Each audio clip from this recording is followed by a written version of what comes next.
चलिए हेलो दोस्तों, कैसे हैं आप लोग। आज का जो क्वेश्चन है बहुत ही महत्वपूर्ण होने वाला है आने वाले एग्ज़ाम के लिए।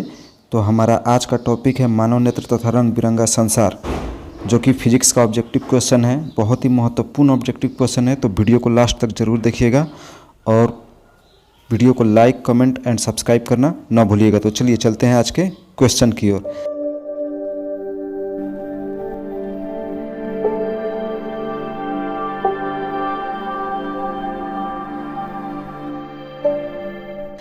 हमारा 1 नंबर क्वेश्चन है, किसी वस्तु का प्रतिबिंब आँख के जिस भाग पर पड़ता है वह क्या है। तो हमारा ये किसी वस्तु का प्रतिबिंब आँख के जिस भाग पर पड़ता है उसे क्या कहते हैं। तो जिस भाग पे प्रतिबिंब पड़ता है उसे हम क्या कहते हैं, रेटिना कहते हैं। आपका आंसर हो जाएगा बी। चलिए अगला प्रश्न, एक स्वस्थ आँख के लिए स्पष्ट दृष्टि की अधिकतम दूरी, यहाँ आपको अधिकतम दूरी पूछ रहा है, तो अधिकतम दूरी क्या हो जाएगा, आपका आंसर हो जाएगा डी। वहीं अगर न्यूनतम कहेगा तो न्यूनतम के लिए क्या होता है, न्यूनतम के लिए आपका 25 सेंटीमीटर हो जाएगा। चलिए अगला प्रश्न, हमारा आँख व्यवहार करता है, बताना है कि आँख व्यवहार करता है किस लेंस की तरह। तो हमारा आँख व्यवहार करता है उत्तल लेंस की तरह। चलिए अगला प्रश्न, मानव नेत्र में किस प्रकार का लेंस पाया जाता है। तो मानव नेत्र में उत्तल लेंस पाया जाता है। आपका आंसर हो जाएगा ए। चलिए अगला प्रश्न, मानव नेत्र में जो बिंदु प्रकाश के लिए बिल्कुल सुग्राही नहीं होता उसे क्या कहते हैं। तो इसे बताना है कि प्रकाश के लिए बिल्कुल सुग्राही नहीं होता उसे क्या कहते हैं। तो उसे अंध बिंदु कहते हैं। आपका आंसर हो जाएगा ए। चलिए अगला प्रश्न, मानव नेत्र जिस भाग पर प्रतिबिंब बनाते हैं वह क्या है। बताना है कि मानव नेत्र जिस भाग पर प्रतिबिंब बनाता है उसे क्या कहते हैं, उसे दृष्टिपटल कहते हैं। चलिए अगला प्रश्न, मानव नेत्र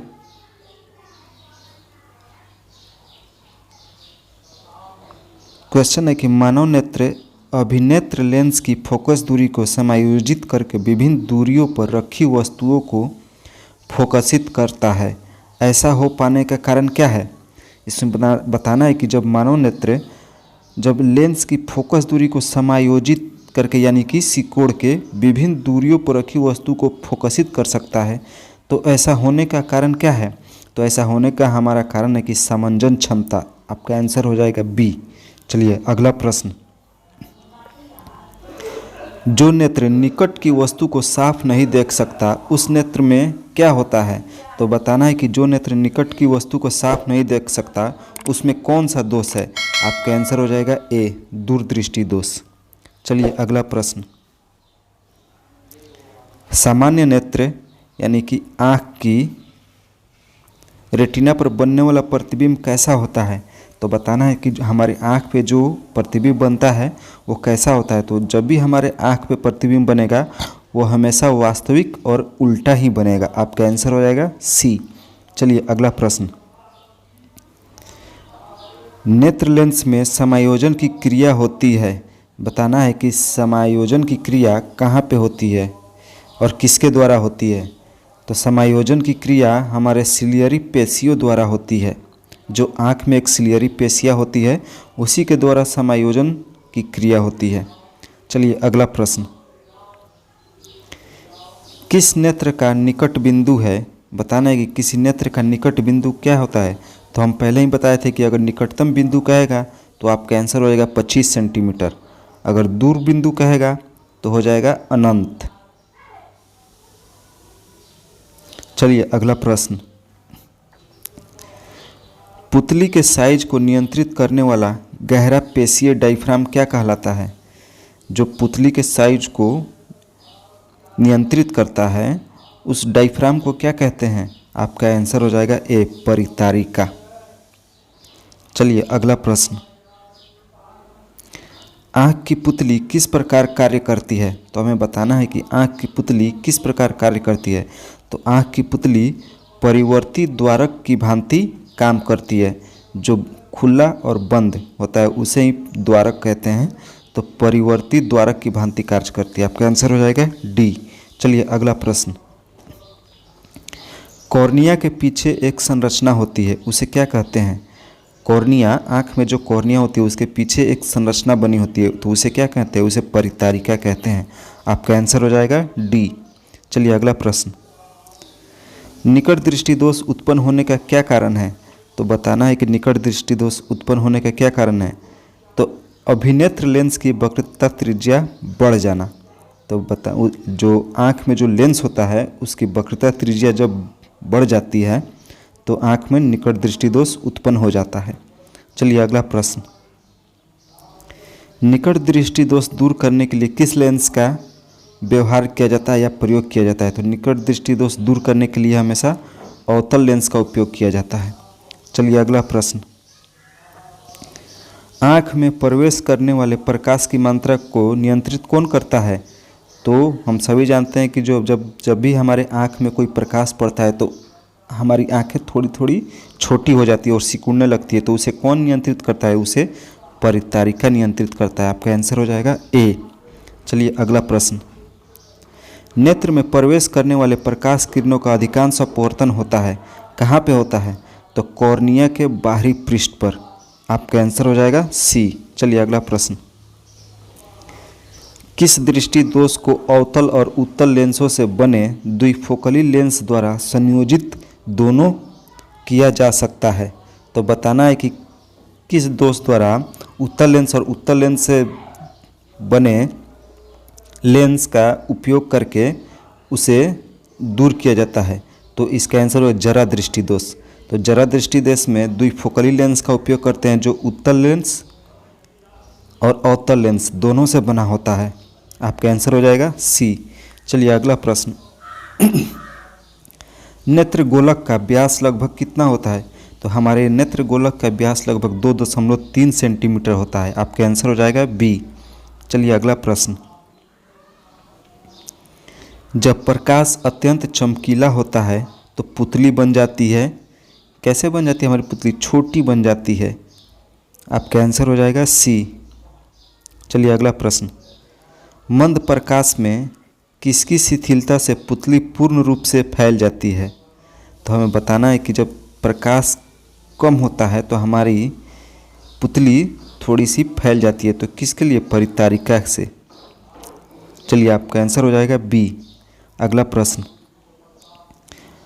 पटल यानी कि दृष्टि पटल एक कोमल सूक्ष्म झिल्ली होती है जिसमें विशाल संख्याओं में किस प्रकार की कोशिकाएं पाई जाती हैं? तो बताना है कि दृष्टि पटल में किस प्रकार की कोशिकाएं पाई जाती है? तो दृष्टि पटल में प्रकाश सुग्राही यानी कि प्रकाश के प्रति सुग्राही हो यानी कोमल हो वैसी कोशिकाएं पाई जाती हैं। आपका आंसर हो जाएगा ए। चलिए अगला प्रश्न, जब नज़दीक की वस्तु को देखते हैं तो पक्षामी पेशियाँ सिकुड़ जाती है और नेत्र का आकार हो जाता है। तो बताना है कि जब हम नज़दीक किसी वस्तु को देखते हैं तो हमारे पीछे की जो मांसपेशियाँ होती हैं वो क्या होती हैं? सिकुड़ जाती हैं। तो बताना है कि नेत्र का आकार कैसा हो जाता है? तो नेत्र का आकार हमारा गोल हो जाता है। आपका आंसर हो जाएगा सी। चलिए अगला प्रश्न, नेत्र गोलक के गोल होने पर हम देख पाते हैं, कैसे देख पाते हैं? निकट की वस्तुओं को देखते हैं। आपका आंसर हो जाएगा ए। चलिए अगला प्रश्न, वस्तु को हटा लेने के बाद भी नेत्र पटल पर प्रतिबिंब कितने सेकंड तक रहता है? जब हमारे सामने से किसी वस्तु को देखने के बाद उसको हटा लेंगे तो बताना है कि हमारे नेत्र पटल पर यानी दृष्टि पटल पर उस वस्तु का प्रतिबिंब कितनी देर तक रहता है? तो वो उस वस्तु का रहता है 1/10 सेकंड। 1/10 सेकंड, ये टाइम का बहुत छोटा भाग हो गया। तो आपका आंसर हो जाएगा ए। चलिए अगला प्रश्न, दृष्टि निबंध सिद्धांत का उपयोग कहाँ किया जाता है? तो बताना है कि दृष्टि निबंध सिद्धांत का उपयोग कहाँ किया जाता है? तो चलचित्र प्रक्षेपण में, यानी कि जब फिल्म चलता है तो एक के बाद एक दूसरा आता जाता है, उसी को चलचित्र प्रक्षेपण कहते हैं, यानी कि एनिमेशन कहते हैं। आपका आंसर हो जाएगा ए, चलचित्र प्रक्षेपण। चलिए अगला प्रश्न, कॉर्निया के पीछे क्या है जो काले रंग की पेशियों का समुच्चय है? तो बताना है कि कॉर्निया के पीछे क्या होता है, तो कॉर्निया के पीछे परितारिका होता है। आपका आंसर हो जाएगा ए। चलिए अगला प्रश्न। आयु में वृद्धि होने पर मानव नेत्र में समंजन क्षमता घट जाती है, यह दोष कहलाती है, इसे क्या कहते हैं, जरा दृष्टि दोष कहते हैं। यानी कि समंजन क्षमता, वस्तुओं को ठीक से नहीं देख पाने, उसे ही समंजन क्षमता कहते हैं। चलिए अगला प्रश्न। कॉर्निया में दोष अर्थात उसके पूर्णतः गोलीय न होने का कारण किस प्रकार का नेत्र का दोष होता है, तो इसका आंसर हो जाएगा आपका ए, अबिंदुकता। चलिए अगला प्रश्न। अबिंदुकता नेत्र वाले व्यक्ति के चश्मे में किस तरह के लेंस का निवारण होता है, मतलब बताना है कि जिस व्यक्ति को अबिंदुकता दोष हो जाता है तो उसे किस प्रकार का लेंस लगाया जाता है या किस लेंस के चश्मे का प्रयोग किया जाता है, तो बेलनाकार लेंस के चश्मे का प्रयोग किया जाता है। आपका आंसर हो जाएगा बी। चलिए अगला प्रश्न। दोष रहित नेत्र यानी कि 25 सेंटीमीटर और अनंत के बीच की रखी वस्तु को आसानी से देख पाता है, इसके बीच की दूरी को क्या कहते हैं। किसी मानव नेत्र में अगर कोई दोष ना हो जिसमें जो 25 सेंटीमीटर और अनंत की दूरी को आसानी से देख सकता है, तो इसके बीच की दूरी को क्या कहते हैं, तो इसके बीच की दूरी को कहते हैं दृष्टि परिसर। आपका आंसर हो जाएगा ए। चलिए अगला प्रश्न। मानव नेत्र दो हैं, अतः इनका दृष्टि क्षेत्र कैसा होगा, तो मानव नेत्र दो होता है, एक ये और एक ये, तो बताना है कि इनका दृष्टि क्षेत्र कितना होगा, तो इसका दृष्टि क्षेत्र 180 डिग्री होगा। यानी कि ये कभी इधर आएगा तो ये भी इधर आएगा और फिर ये इधर से इधर आएगा तो 180 डिग्री ही घूम पाएगा। चलिए अगला प्रश्न। शिकार करने वाले जंतुओं के दो नेत्र उनके सिर पर विपरीत दिशाओं में स्थित होते हैं, अतः इनका दृष्टि क्षेत्र होता है, इनका बताना है कि इनका दृष्टि क्षेत्र कैसा होता है, तो इनका दृष्टि क्षेत्र होता है अधिकतम, क्योंकि ये सर के ऊपर इस साइड में और इस साइड में होता है, तो ये लगभग 360 डिग्री घूम सकता है, तो इसका दृष्टि क्षेत्र अधिक होता है। चलिए अगला प्रश्न। सामान्य दृष्टि वयस्क के लिए सुस्पष्ट दर्शन की न्यूनतम दूरी होती है लगभग कितनी, तो आपको बता दिए थे पहले ही कि 25 सेंटीमीटर होता है न्यूनतम दूरी। आपका आंसर हो जाएगा सी। चलिए अगला प्रश्न। किस लेंस का उपयोग कर दीर्घदृष्टि दोष को दूर किया जाता है, तो बताना है कि कौन सा लेंस का उपयोग करके दूरदृष्टि दोष का निवारण किया जाता है, तो आपका आंसर हो जाएगा बी, उत्तल लेंस। अगला प्रश्न। दूरदृष्टि वाले आंखें साफ साफ देख सकती हैं किस चीज़ को, तो दूर की वस्तुओं को देख सकती है, नज़दीक की वस्तुओं को नहीं देख सकती हैं, तो आपका आंसर हो जाएगा ए। चलिए अगला प्रश्न। कभी कभी कुछ व्यक्तियों के नेत्र का क्रिस्टलीय लेंस दूधिया तथा धुंधला हो जाता है, इस स्थिति को क्या कहते हैं। कभी कभी हम देखेंगे कि किसी किसी के आँख में उजला छा जाता है, जिसे हम माड़ी कहते हैं, किसके आँख में माड़ी छा गया है, तो उसे क्या कहते हैं, उसे कहते हैं मोतियाबिंद। आपका आंसर हो जाएगा ए। चलिए अगला प्रश्न। जरा दृष्टि दोष क्यों उत्पन्न होता है, क्योंकि नेत्र की समंजस क्षमता घट जाती है। आपका आंसर हो जाएगा ए। चलिए अगला प्रश्न। दीर्घ दृष्टि दोष होने का क्या कारण है, तो दीर्घ दृष्टि दोष होने का कारण यही है कि अभिनेत्र लेंस की फोकस दूरी का अधिक हो जाना। चलिए अगला प्रश्न। अभिनेत्र लेंस की फोकस दूरी में परिवर्तन किया जाता है किस चीज़ द्वारा, तो पक्षामाभी द्वारा, यानी कि पीछे की जो आँख के पीछे की जो मांसपेशियाँ होती हैं उसके द्वारा। आपका आंसर हो जाएगा सी। चलिए अगला प्रश्न। एक नेत्र वाले व्यक्ति का दृष्टि क्षेत्र कितना होता है, तो आपको बताए थे 180 डिग्री। चलिए अगला प्रश्न। एक नेत्र वाले व्यक्ति को सारा संसार कैसा दिखता है, तो एक अगर किसी का एक आँख है तो उसको संसार कैसा दिखाई देगा, द्विमीय चपटा, यानी कि 2D दिखाई देगा, 2 डायमेंशनल। आपका आंसर हो जाएगा ए। चलिए अगला प्रश्न। हमारे दो आँख सिर पर स्थित है, अतः हमें वस्तु दिखता है कैसा? तो त्रिविमीय, 3D। आपको 3D दिखाई देगा। चलिए अगला प्रश्न। रेटिना प्रकाश को परिवर्तित करता है किसमें? विद्युत सिग्नल में। आपका आंसर हो जाएगा बी। चलिए अगला प्रश्न। नेत्रदान करने वाले व्यक्ति की आयु सीमा होगी।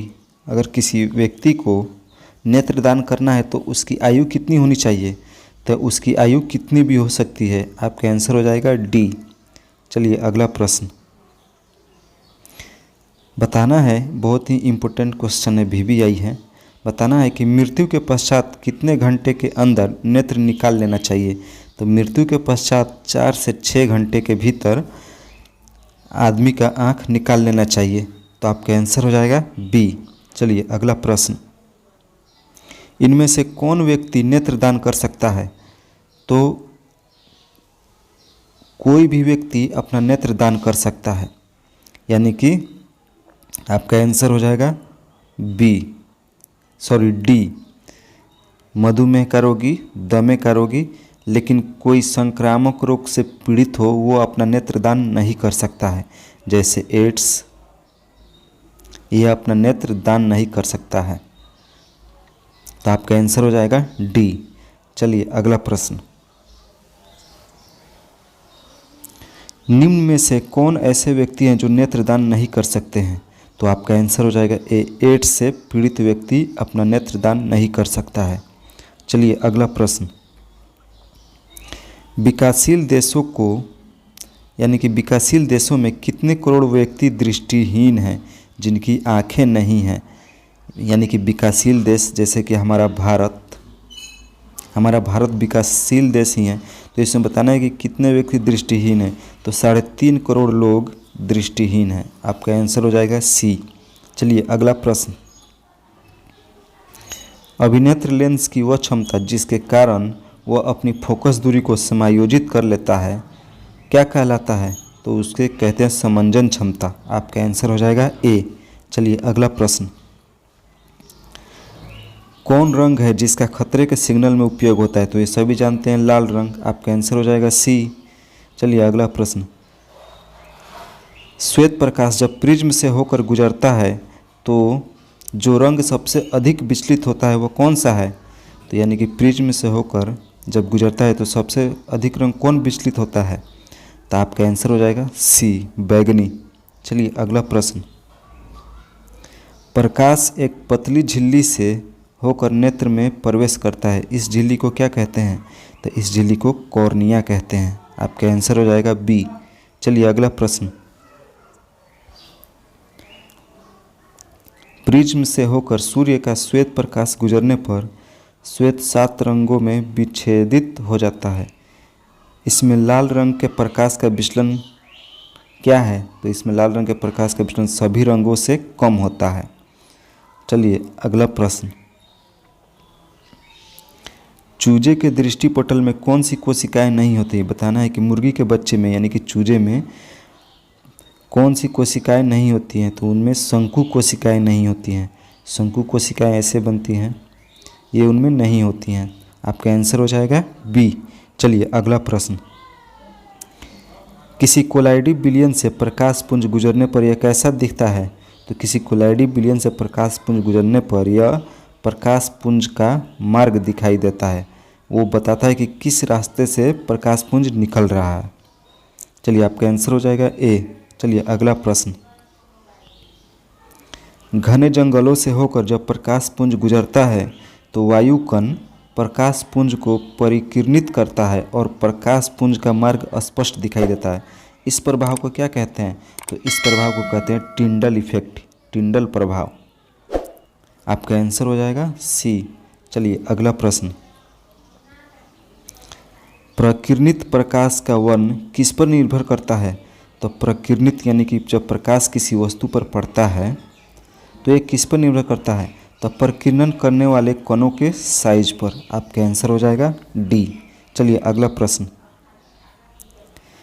बताना है कि तारों का टिमटिमाना वायु माध्यम के किस गुण पर निर्भर करता है? तो तारों का टिमटिमाना ऊपर से नीचे की ओर वायु का अपवर्तनांक बढ़ता है, यानी कि ऊपर से नीचे की ओर जब आता है तो वायु का अपवर्तनांक क्या होता है, बढ़ जाता है। आपका आंसर हो जाएगा ए।